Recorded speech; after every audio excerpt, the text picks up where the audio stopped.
Hey, this is Skullgirdle and welcome to an 80s goth view on the modern goth scene. I graduated from high school in 1986, which is now considered to be the end of the first wave of the gothic subculture. At the time I would have called it a counterculture, but you know, whatever, hey, things change.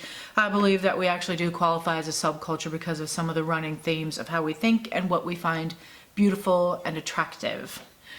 So in my experience in high school and definitely in college, I used to hear a lot of the songs that are now considered gothic on the radio. Like Ziggy Stardust done by Bauhaus, which I didn't realize it was Bauhaus, I just thought it was the good one. I know I was hearing that by the time I was 14.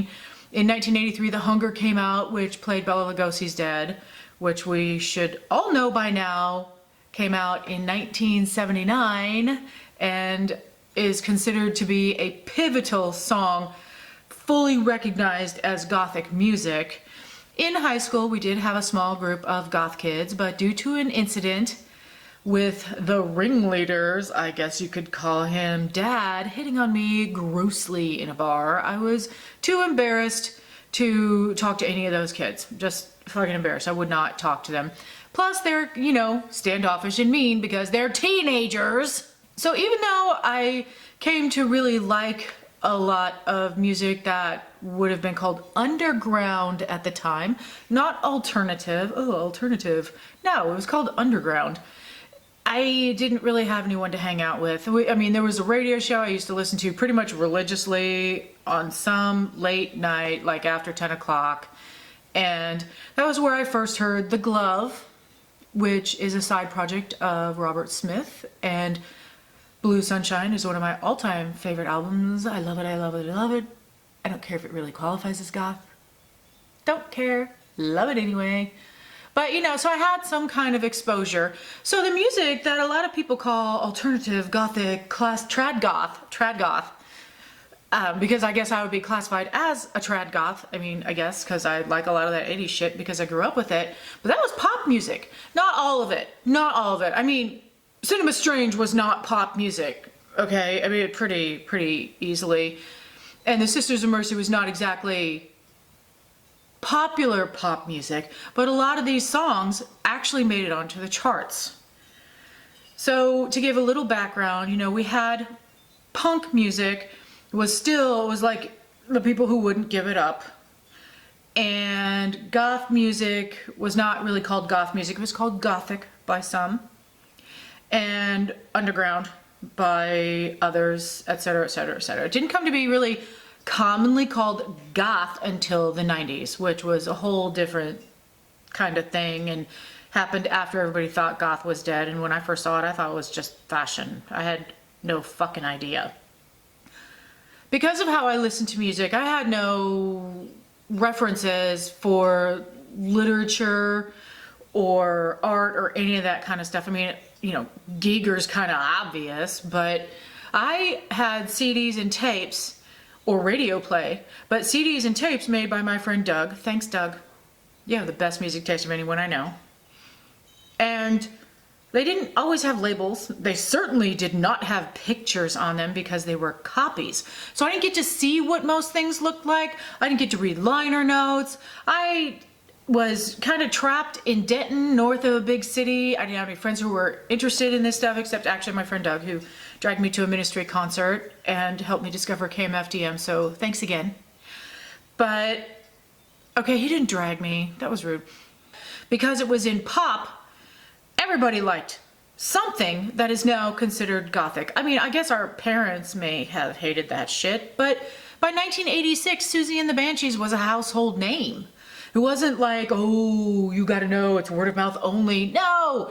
From the time of their first album, The Scream, when they were still punk, Hong Kong Garden got play and was on top of the pops. So I think that the experience of those of us who are older is so fucking much different because we're at the end of punk.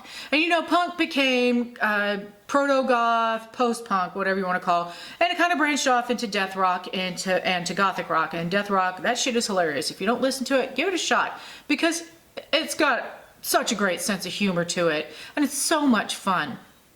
But you have gothic rock coming out of this very boisterous and in-your-face punk rock. And it kind of looks like, the early stuff kind of looks like punk rock in black. Mostly black. Because I didn't know anybody who only ever wore black. Even people who wore black all the time still had blue jeans. They probably were acid washed. Ugh, so gross. Most of the clothing that you see didn't come from gothic shops because they were so goddamn expensive. They came from fetish shops. Shops that were in transition kind of from punk to goth. There were still punk. I mean, there's still fucking punk shops. It's never really gone away. But you know, the things in punk shops, a little bit less red plaid, ska looking. And dog collars, those fucking things were dog collars or slave collars, just spike collars. There weren't people just making spike collars.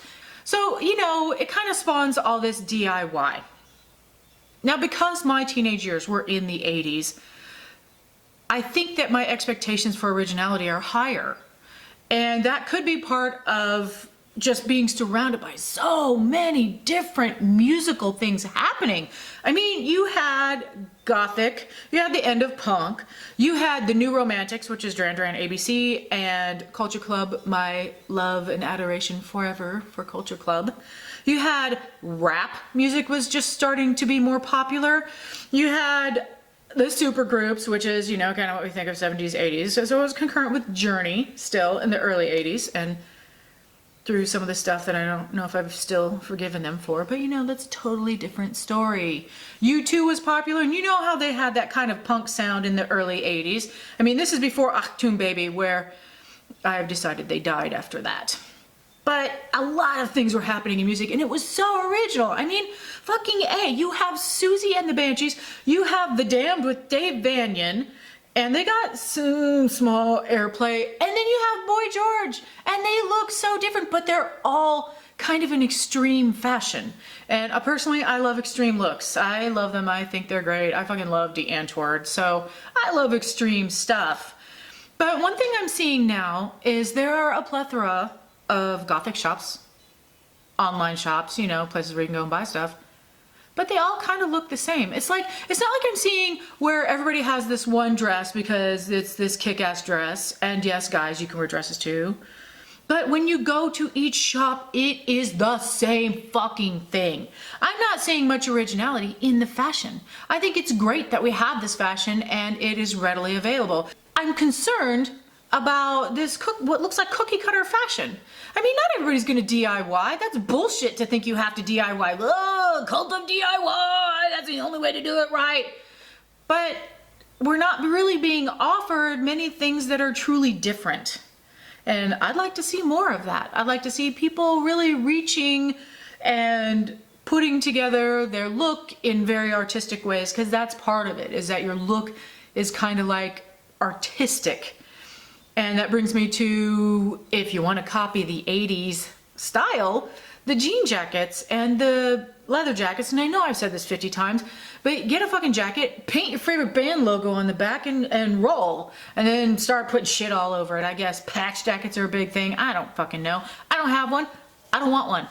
I do have a jean jacket and it's fancy and it has ruffled edges on the sleeves and down here, and I like it very much. I'm not giving it up. So there you go. It's how it works.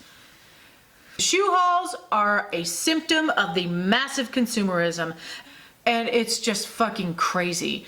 So, I mean, we all love stuff. We're like little magpies, but when is it enough?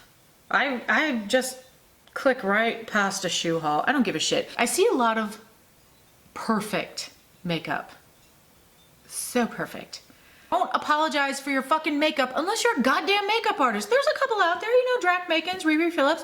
If their makeup looks what they think is weird, I have not noticed it, but I don't have that kind of standard. I'm not watching you for your makeup. I'm watching you because you're interesting. And they both have some pretty fucking interesting ideas and really push it, which is something I love. But if you're not a makeup artist, stop apologizing for your makeup. I'm not watching you for your makeup. I'm watching you because you're interesting, because you have something to say, or your experience is similar to mine, or because I'm trying to learn. And if you don't have something to say, I don't give a shit how fucking perfect your makeup is. am not gonna watch you. And I feel like that's a symptom of a ridiculous expectation that we put on the people that we watch, admire, whatever, to be perfect at all times. I mean, the expectation of Gothic channels to be the gothiest goth ever Gothington, Gothtown, Gothland, Gothiverse is fucking ridiculous. I don't goth all the time. Some of my favorite music is not gothic. Did I not just mention Culture Club earlier? Holy shit, I love them so. Even John Maus, who seems a little cranky. But it's just, it's like apologizing for yourself. It's like apologizing for your existence. You don't have to apologize for your existence. You're fine. You're totally fine. If you're a little fucked up, and hey, just to check, I could not get my eyebrows on today, so they're fucking different, yay. My eyeliners got a little heavy because, you know, and after this, I'm going with my friends to learn from their 93-year-old grandmother how to make apricot fried pies. You know, my hair got a little out of control, but I'm going with it. I'm not apologizing for it, I'm just stating facts.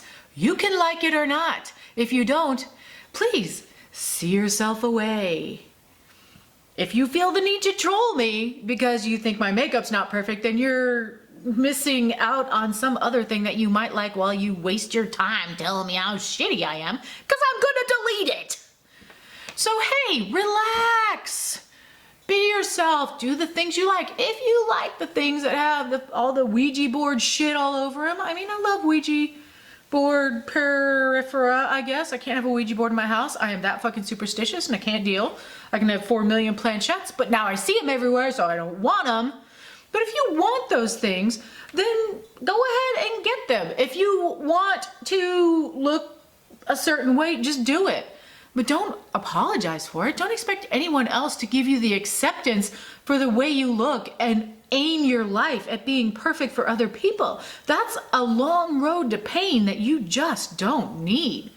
Because I think that most of us have a love for Gothic music, and we have a love for things that are somewhere between the macabre and very beautiful and where they cross. And that's a lot of what this culture is about. A lot of the reasons that it survived so long is from the literature, which the Gothic influences go beyond the literature into the Gothic music. You know, Andy Sex Gang calling his fans, or the Sex Gang children fans, goth, was about the goth people in the Middle Ages, kind of warrior class.